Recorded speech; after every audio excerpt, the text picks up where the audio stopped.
Hey guys, welcome back. You know, I don't think I'm ever gonna get used to how fucking cool that intro is, but anyways, today we are continuing to make the Halo universe a much more dark, disturbing place by looking at some of the more fucked up shit done by the Covenant. Now, these are things that the games can't exactly cover for various reasons that are forever gonna make you look at the Covenant in an entirely different light, so buckle up and let's get into this thing. Number 3. Brute violence.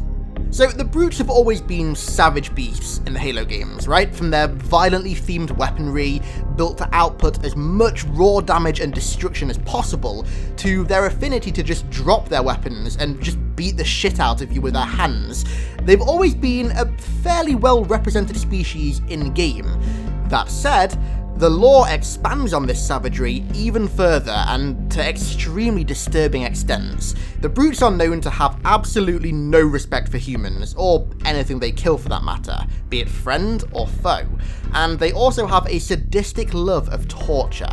They've been known to capture humans and then let them escape so they can use them as prey in their blood sports and hunt them down for fun, giving them a slight bit of hope before catching them and quite literally tearing them apart. They're not exactly a stranger to eating humans either. Reports from Oni agent Connor Brienne, who was captured by them, indicate that they like to either cook their humans or just straight up eat them raw after hunting them down. And when there are no humans on the menu, they'll often just eat some of their own. No grunt stationed at a base with a pack of brutes is safe, and chances are they're the brute's next meal in the absence of a human. But what happens when a brute has some human victims but isn't hungry enough to eat them? Well, torture, of course, and extremely fucked up inhumane methods of torture, may I add. They're known to quite literally use humans as toys, and use the most painful methods possible to extract information, or just pleasure, out of their victims, from massive blades to superheated branding tools, to just straight up malnourishing their victims and watching them wither away. The same Oni agent who observed their eating patterns, Agent Brienne, saw one brute pick up a human prisoner by his arm and then have other brutes grab onto his other limbs, his arms and his legs, and then literally just tear him limb from limb, leaving nothing but a bleeding torso with a loosely attached head behind. With all this in mind, it's safe to say that the brutes are some of the most sadistic creatures in the Halo universe, if not the most sadistic. So much so that when they get bored of killing humans or they run out of grunts to eat, they'll just turn on each other and beat the fuck out of each other and start killing their own brutes. Agent Brienne watched a chieftain stamp on the neck of one of his own pack brothers, before bending down and ripping the brute's throat out through his neck with his own teeth. If this doesn't make the brutes the most sadistic creatures in the Halo universe, then man, I don't know what is. Point me in that direction. There's also some other more well-known brutes that have done stuff like this too. Like, for example, our boy Tartarus. You know that snazzy, massive gravity hammer that he has called the Fist of Rukt? Well, he got that by killing his uncle, Maccabeus, who also got the hammer by killing his own father, so it's safe to say the brutes have a precedence of killing their own. All in all, the level of savagery shown by the brutes is nothing compared to the messed up shit that they do in the expanded lore, and it really turns up the savagery dial from like 5 in the games to fucking 11 in the expanded universe, and to me, it's safe to say that they more than earn the title of brute. Number 2. Glassing. So, for anybody who's played Halo Reach, which I imagine is a very large majority of the people watching this, you've seen a glimpse at the effect of glassing, but the long-term reality of it has never really been shown in-game before, aside from maybe Halo 5. So, what the hell is glassing? Well, glassing is the process of firing massive, superheated plasma rounds from a Covenant ship to the surface of a planet. The effect vaporizes anything it directly impacts and then sends off a massive heat wave in all directions that quite literally melts anything that it touches, be it buildings, plants, or even humans. So that's pretty fucked up, right? But it's not exactly disturbing, aside from the fact that, you know, it melts us. Well, the aftermath and the state that it leaves a planet in is pretty fucked up in my opinion. The insane heat of the plasma bombardment literally turns everything on the surface of the planet into this sort of chemical mush, which ultimately hardens and creates an obsidian-like surface, created from the remnants of structures, fauna, and pretty much everything you'd expect to see on the surface of a planet. In fact, the surface gets so fucked up that the only way to make a glassed planet inhabitable again is through terraforming, which takes hundreds upon hundreds of years and an unholy amount of resources. So essentially, it completely ruins a planet. Furthermore, the plasma gets so hot that it completely evaporates oceans and any other bodies of water on the planet or near the blast radius, and any type of wildlife and vegetation is just completely destroyed too, making the planet one big, dry, monotone rock, the surface of which still can be too hot even 9 years later to even step foot on. There have also been instances where the effect of glassing was so significant that it completely destroyed the planet's atmosphere as well. All of this turns a once vibrant, exotic and lively planet, bustling with life and entertainment, into a ghost planet, devoid of life and colour, plagued with extreme inclement weather and the echoes of its billions of former inhabitants. The Covenant really can add context to that famous saying, 50 billion people used to live here, now it's a ghost town. And in the number one spot, we have something that to me is so disturbing.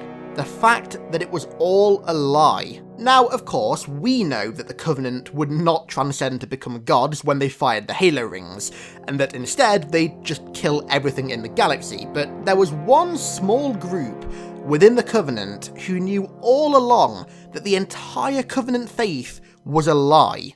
The three prophet hierarchs. So when mendicant bias informed them that the humans were the Reclaimers, the true descendants of the Forerunners, this directly undermined everything the Covenant faith was built on and everything the Covenant were working towards, because it meant none of the Covenant was special and that the Great Journey was false. With this lie in mind, the three prophets knew that it would completely destroy the Covenant if it got out, and everything they'd worked towards would be for nothing.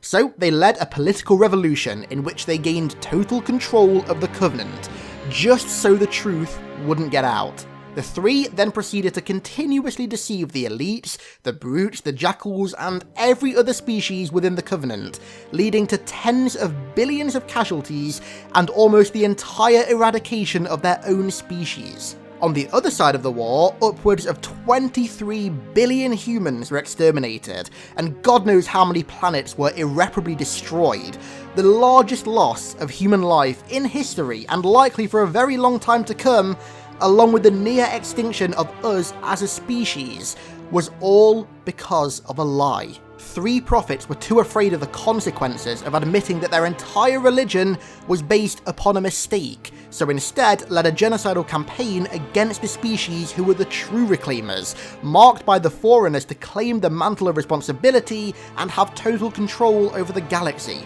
The fact that all of this loss of life was based upon a simple mistranslation, where the glyphs were falsely translated into Reclamation instead of Reclaimer, is so fucked up to me. Over 20 billion humans were killed because of a mistranslation. It's so disturbing to me because in a lot of ways it does feel quite grounded and realistic, given that sadly the Iraq war happened based on false reports of weapons of mass destruction. That, and it makes the Covenant's genocide completely pointless to all parties. There wasn't even a point in the Covenant doing it, and had they succeeded, all that would have happened is the complete extermination of the entirety of the galaxy, aside from the prophets that would have been sat on the Ark and therefore would have survived, left to live in an empty, dead galaxy. So, they are three of the most disturbing aspects of the Covenant, at least in my opinion. To be honest, I honestly don't know which one was worse for me. The fact that it's all a lie is so fucked up, but at the same time, the way that brutes treat their victims is insanely fucked up. They literally tear them to shreds with their teeth and also kill their own, but at the same time, you've got to remember that the reason they're killing people like this is because of a lie. Things like this happened because of a lie, so I guess anything fucked up within the Covenant is exacerbated by the fact that the great journey they're doing it in the name of is all one big lie, but I don't know, that's just me. Let me know your thoughts in the comments and which one you thought was the worst. Anyways, as per usual, I want to give a big thank you to the patrons TheArdentPrayer, Tomahawk, Taylor Hayden, Chris G, Jack Madden, and Stefan Curcic, and also everybody else who supports me over there. I really appreciate it. The fact that you guys are helping me out in such a way it means the world to me, so thank you. Also, as promised, here are 3 of the spiciest memes straight from the Patreon Discord. Let's be real, there's never been a better reason to support somebody on Patreon before.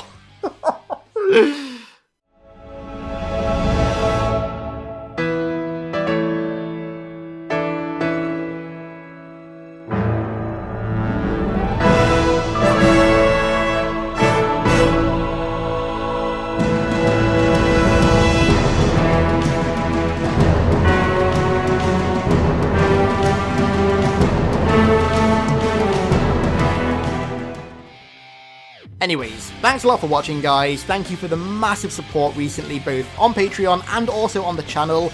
We're almost at 120k subs, which is insane already, like, especially in this Halo dry period.